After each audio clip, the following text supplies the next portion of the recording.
안녕하세요. 로켓 분석입니다. 매일 좋은 분석 나가고 있으니 좋은 결과 가지고 가시길 바랍니다. 구독과 좋아요 부탁드려요. 첫 번째 경기 서울 SK 대 울산 모비스 시작해 보겠습니다. 서울 SK는 자밀 원희를 중심으로 한인사이드 장악력과 김낙현, 최준용이 조율하는 외곽 공격 밸런스가 강점이다. 니는 페인트 존에서의 존재감이 압도적이며 공격 리바운드 이후 세컨드 찬스를 꾸준히 만들어내는 유형이다. 김낙현은 미드레인지에서의 풀업 점퍼 감각이 살아있고 알빈 톨렌티노는 스팟업 3점으로 상대 수비를 벌려주는 역할을 맡는다. 홈 경기에서는 빠른 템포 전환과 수비의 압박이 살아나면서 초반 분위기를 주도하는 경우가 많다. 특히 수비에서의 트랩과 리커버리 속도가 좋아 대 가드 라인의 패스를 쉽게 끊어내는 장면이 자주 나온다. 울산 모비스는 빅맨 라인을 중심으로 한 리바운드 경쟁력과 조직적인 스위칭 수비가 강점이다. 전준범과 함지훈의 경험이 여전히 팀의 중심축을 이루며 해리스는 외곽에서 슈팅 타이밍을 찾는 감각이 좋다. 또 김국찬과 이우석이 번갈아 코너 3점을 노리는 전형적인 스페이싱 구조를 구사한다.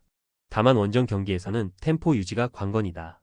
서울 SK의 강한 압박과 빠른 전환 수비에 맞서기 위해선 세컨 패스의 정확도와 포스트업 이후의 킥아웃 타이밍이 중요하다. 만약 이 부분이 원활하게 이어지면 모비스의 외곽 화력이 터질 가능성도 있다. 이 경기는 초반 주도권 싸움이 승부를 가를 전망이다. 서울 SK가 홈의 에너지와 수비 집중력으로 초반 리드를 잡을 가능성이 높고 자밀 원희의 페인트존 공략이 경기 흐름의 핵심이 될 것이다. 반면 울산 모비스는 리바운드와 외곽 슛으로 균형을 맞추며 후반 역전 기회를 노릴 수 있지만 SK의 안정적인 경기 운영이 상대보다 한 수 위로 보인다. 두 번째 경기 산프레체 히로시마 대 FC 도쿄 분석 시작해 보겠습니다. 산프레체 히로시마는 시즌 내내 조직적인 경기 운영과 안정된 수비 밸런스를 기반으로 상위권 경쟁을 이어가고 있다. 최근 몇 경기에서도 전방 압박과 짧은 패스 빌드업을 중심으로 높은 점유율을 유지하며 경기를 주도하는 흐름을 보였다. 특히 홈에서는 측면 풀백들의 오버래핑과 중원에서의 볼순환이 매끄럽게 이루어지며 상대 수비를 넓히는 전개가 자주 등장한다.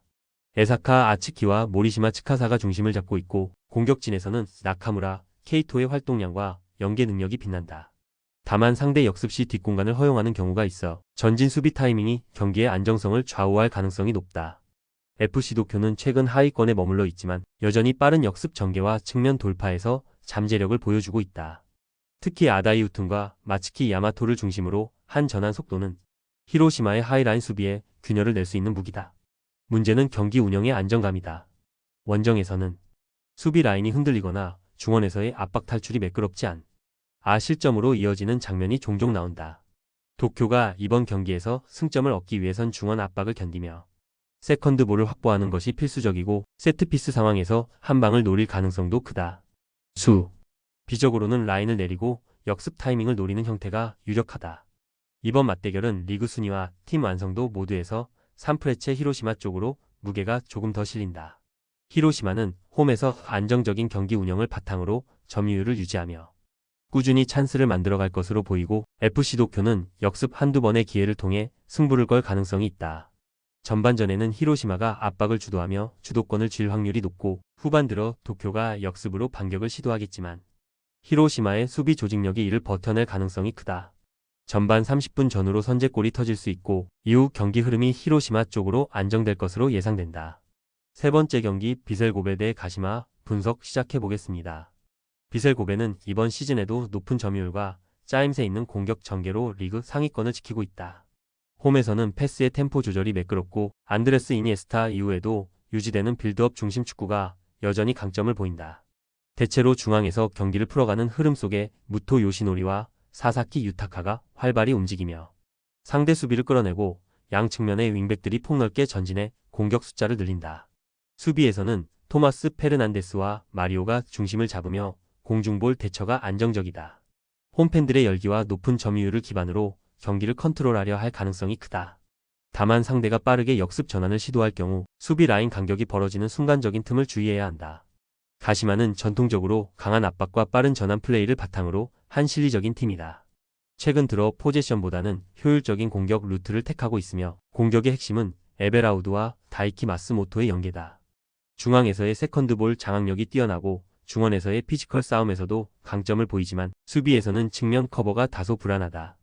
특히 상대 풀백의 오버래핑에 대한 대응이 느릴 때 실점으로 이어지는 장면이 종종 나타난다. 원정에서는 수비 블록을 낮추고 역습 시 에베라우드를 향한 롱패스를 활용하며 공격의 효율을 높이려 할 것이다. 경기 후반부에는 세트피스와 중거리 슛이 주요 무기가 될 가능성이 높다. 이번 맞대결은 경기 양상만 보면 비셀 고베의 점유율 우위와 가시마의 전환 공격이 맞붙는 흐름이 예상된다. 고베는 홈에서 볼을 오래 소유하며 경기를 주도할 것으로 보이고 가시마는 압박 이후 빠른 역습으로 실점을 최소화하면서 찬스를 노릴 가능성이 크다. 전반전에는 고베가 중원 점유율을 높여 경기를 컨트롤하겠지만 가시마의 역습 한두 번이 경기의 흐름을 흔들 수도 있다. 후반으로 갈수록 체력 싸움과 교체 카드의 효율이 승부의 포인트가 될 전망이다. 네 번째 경기 PSG 대 스트라스부르 분석 시작해보겠습니다.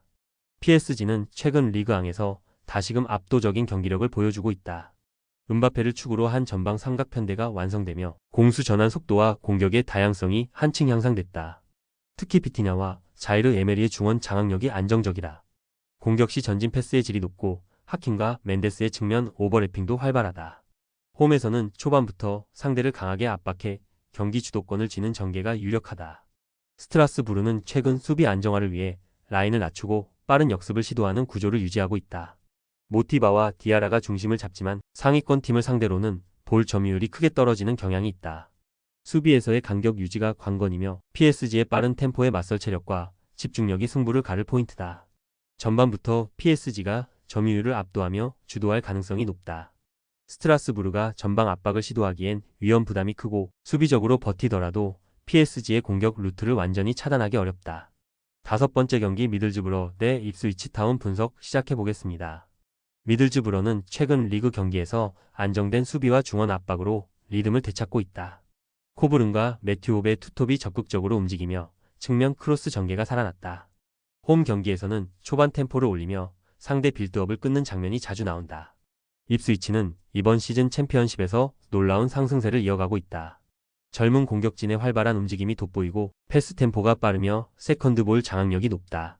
다만 원정에서는 후반 체력 저하가 보이는 편으로 수비 집중력 유지가 변수다. 두 팀 모두 공격 전환이 빠르지만 미들즈브러의 홈 수비 조직력이 한 수 위로 평가된다. 초반엔 균형이 이어지다 후반 들어 미들즈브러가 세트피스나 역습으로 균형을 깰 가능성이 크다. 후반 막판 홈 팬들의 분위기를 등에 업은 미들즈브러의 근소한 승리를 점친다. 여섯 번째 경기 유니온 베를린 대 메넨글라트 바흐 분석 시작해보겠습니다. 유니온 베를린은 이번 시즌 다소 기복 있는 흐름을 보이고 있지만 홈에서는 여전히 단단한 수비와 빠른 전환 공격이 특징이다. 보니페이스와 푸크라가 전방 압박의 중심을 이루며 세트피스에서도 강한 면모를 보인다. 특히 홈 팬들의 열기 속에 수비 집중도가 높아 실점을 최소화하는 경기 운영이 가능하다. 메넨글라트 바흐는 점유율을 기반으로 한 전통적인 빌드업 축구를 구사한다. 플로리안 노이하우스와 알라산 플레아가 팀 공격의 중심이며 중원에서의 패스 연결 능력은 상위권 수준이다. 다만 수비 전환 속도가 느리고 유니온의 빠른 압박에 고전할 가능성이 있다. 두 팀의 전술 스타일이 뚜렷이 대비되는 경기다. 유니온은 압박과 직선적인 전개로 메넨글라트 바흐는 점유율과 패스로 승부할 것이다. 점유율은 메넨글라트 바흐가 앞서겠지만 홈에서의 유니온이 쉽게 무너지지 않을 경기다. 일곱 번째 경기 오비에도 대 에스파뇰 분석 시작해보겠습니다. 오비에도는 최근 경기에서 중원 조율이 좋아지며 패스 정확도가 상승했다. 홈에서는 라인을 높게 올리지 않고 안정적인 수비 전개를 택하며 세트피스를 통한 득점이 주요 루트다. 전방에서는 보르와 바스톤이 여전히 결정력 있는 마무리를 보여주고 있다. 에스파뇰은 강등 후 세군다에서 빠르게 적응하며 승격 경쟁에 뛰어든 팀이다. 공격의 핵심은 푸아도와 페르난데스의 콤비로 빠른 사이드 돌파와 중거리 슛이 특징이다. 수비 라인은 높지 않지만 전환 속도가 좋아 역습에서 위협적이다. 에스파뇰이 전체적인 전력 면에서는 우위에 있으나 오비에도의 홈 경기 집중력은 무시하기 어렵다. 초반엔 에스파뇰이 점유율을 주도하겠지만 오비에도가 세트피스로 균형을 맞출 가능성도 있다. 두 팀 모두 수비 밸런스가 좋아 대량 득점보다는 팽팽한 흐름의 무승부가 유력하다.